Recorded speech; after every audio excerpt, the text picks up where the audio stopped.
Investiture de Donald Trump, je pense que c'est bien qu'on en parle parce que je vois des gens qui s'insurgent, qui sont offusqués de certaines décisions. Eh bien, on va en parler ensemble. Alors, premier décret, les États-Unis sortent de l'accord de Paris sur le climat. Oui, aux États-Unis, maintenant, tu as le droit de rouler avec une voiture, critère 3, 4 ou 5. Vous savez, les gens qui roulent avec des vieilles voitures, c'est pas forcément parce qu'ils ont envie, c'est parce qu'ils n'ont pas les moyens d'en acheter une autre. Eh bien, tout ça, ça a valsé en l'air.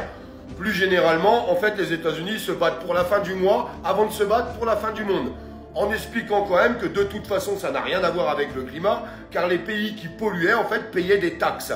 Il ne me semble pas que l'argent va régler les problèmes de climat. Deuxième décret, ils sortent de l'OMS, l'Organisation mondiale de la santé, qui nous a imposé toutes les directives qu'on a pu voir pendant cette crise sanitaire. Et puis, vous m'aurez compris, eh bien tout ça, c'est fini. La parole unique, ça ne marche plus. D'ailleurs, pour la France, ils veulent imposer, je ne sais pas si vous avez vu, c'est dans les tuyaux, le pic-pic pour la grippe. Ah bah oui, il faudrait le faire à tout le monde. Alors qu'on sait que 2/3 des personnes qui ont fait ce pic-pic pour la grippe l'attrapent quand même. Bon, bah ça, c'est encore les belles décisions de l'OMS qui font tourner à plein régime les larbeaux pharmaceutiques.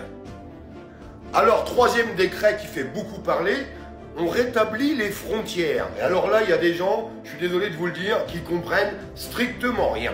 Rétablir les frontières, on voit tout de suite, c'est associé au racisme.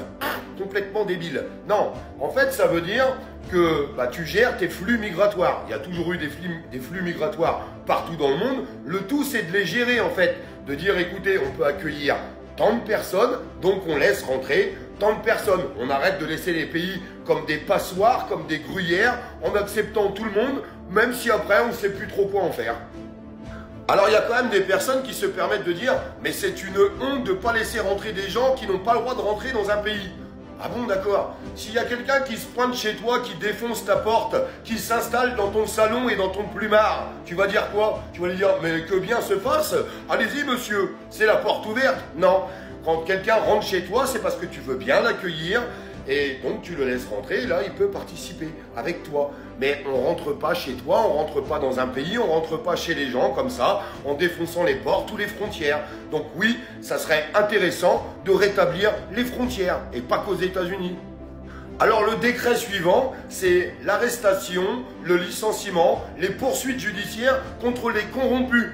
Alors qu'ils soient des politiques, des stars de cinéma ou dans la police, je vous l'ai toujours dit, dans la police il y a des bons et des mauvais, eh bien Donald Trump a décidé de virer les mauvais. Je crois que c'est 7000 personnes déjà du FBI. Ciao, bye bye, tous ceux qui étaient complices un petit peu du gouvernement Biden à travers toutes les dérives gouvernementales qui se sont passées, eh bien dehors. Bon ça c'est plutôt pas mal aussi, non, de virer les corrompus. Je sais pas ce que vous en pensez, on est toujours en train de se plaindre d'avoir des corrompus au gouvernement ou au plus haut niveau, et quand quelqu'un tape du poing sur la table, là on le critique. Ça c'est parce que certainement les Français n'ont pas l'habitude d'avoir des politiques qui font ce qu'ils disent. Parce que lui, Trump, a dit, eh bien le jour de son investiture, il signe. Alors on continue parce que c'est loin d'être fini, mais n'oubliez pas de vous abonner et de mettre un petit like pour la suite des choses. Il a aussi annoncé qu'il allait rétablir le dialogue avec la Russie et mettre fin à cette guerre qu'il y a en Ukraine avec la Russie qui nous a coûté beaucoup d'argent aussi à nous, Français, et je pense que tout le monde en est conscient et que tout le monde voudrait la fin de cette guerre. Pendant ce temps-là, vous avez l'inverse. Emmanuel Macron qui appelle, il faudrait plus de réservistes dans les jeunes. Qu'est-ce que tu veux faire, Macron? Tu veux encore faire la guéguerre? Tu voudrais envoyer les jeunes sur le front? Désolé, c'est les envoyer un petit peu à l'abattoir, surtout quand on voit un petit peu comment ça se passe là-bas. Les Ukrainiens eux-mêmes se barrent en courant sur le front. Eh bien non, lui, Trump, veut mettre fin à toutes ces guéguerres et rétablir le libre-échange et le commerce. C'est plutôt ce qu'on aurait dû faire. Non, nous, on a préféré mettre des sanctions contre la Russie, envoyer des milliards pour appauvrir son peuple. Désolé, Trump, encore une fois, il est pour les Américains, il est pour son peuple, un vrai patriote. Alors du coup, ce que vous allez entendre en boucle à la télévision, attention, tout ça, toutes ces directives, c'est vraiment pas bon pour l'Europe. Eh bien, pour une fois, les commentateurs à la télévision, ils ont raison. L'Europe, soit tu la quittes, soit tu coules avec. Eh bien, depuis le temps qu'on dit qu'il faut quitter l'Europe, retrouver notre monnaie, retrouver nos frontières pour pouvoir contrôler tout ce qui se passe en fait pour le pays et pour les gens qui habitent dans ce pays, il serait peut-être temps de le faire. Alors quittons l'Europe, quittons l'Europe. Je tiens quand même à rappeler à tout le monde que la France se portait bien mieux quand on n'était pas dans l'Union européenne. L'Union européenne qui est juste là pour nous imposer des choses et qui nous coûte des milliards. En fait, les gens sont contents d'aller travailler tous les matins. Pour certains, il y en a qui ont compris. Heureusement. Mais il y a beaucoup trop de personnes encore qui sont contents d'aller travailler le matin pour faire des petits chèques à l'Europe. Ah bah oui, il faut leur donner de l'argent pour nourrir tous les autres avant de nourrir son propre peuple. Bah ça, c'est un grave problème. Et c'est le grave problème qu'il y a en France. Il y a des millions de citoyens aujourd'hui qui auraient besoin d'aide. On a besoin pour la santé, quand on voit que dans la santé aujourd'hui, on est en train de vider les urgences pour amener les patients dans les EHPAD. Donc on amène des gens malades dans des EHPAD avec des gens qui sont faibles dans les EHPAD et qui pourraient attraper des maladies comme la grippe. Et on sait très bien que ça serait pas bon pour eux. C'est vachement intelligent en France, hein. Système de santé, ras la casquette, zéro, il vaut plus rien. Ils ont absolument tout détruit. Et pendant ce temps-là, on continue de déverser des milliards et des milliards à l'Europe. Bah, il faudrait peut-être arrêter ce cinéma. Et oui, il faudrait peut-être penser à nous. Si c'est pas trop demandé, hein, avec nos impôts, si ça pouvait participer aux Français. Oh, il y a des gens qui s'insurgent de ça. Oh, mon Dieu.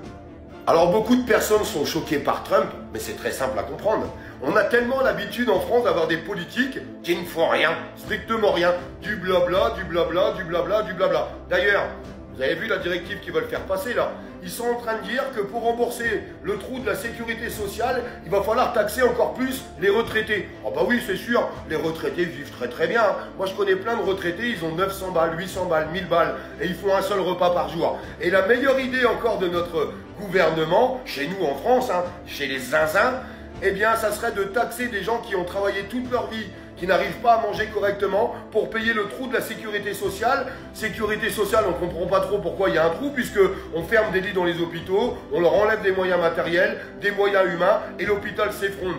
Alors moi je comprends pas très bien. Ah oui, c'est vrai, c'est parce qu'on paye trop de gens qui voudraient peut-être, ça c'est encore une directive de Trump, changer de sexe. Parce que en France, quand tu veux changer de sexe, ça te coûte 15 000, 20 000 euros, et tout ça c'est payé par la sécurité sociale. Bravo, hein. Bah Trump il a dit stop à ça, et je suis un peu d'accord avec lui.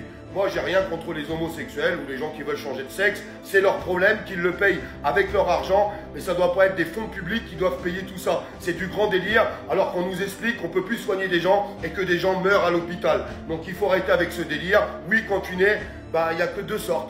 Des hommes et des femmes. J'ai jamais vu quelqu'un naître avec une nénette et une zigounette. Non, j'ai jamais vu. Ça n'existe pas, en fait. Donald Trump est tout simplement en train de remettre l'église au milieu du village, et pour une fois, je suis désolé de vous le dire, c'est un politique qui tape du poing sur la table et qui prend des vraies directives pour son peuple. Parce que il aime son peuple, c'est un vrai patriote.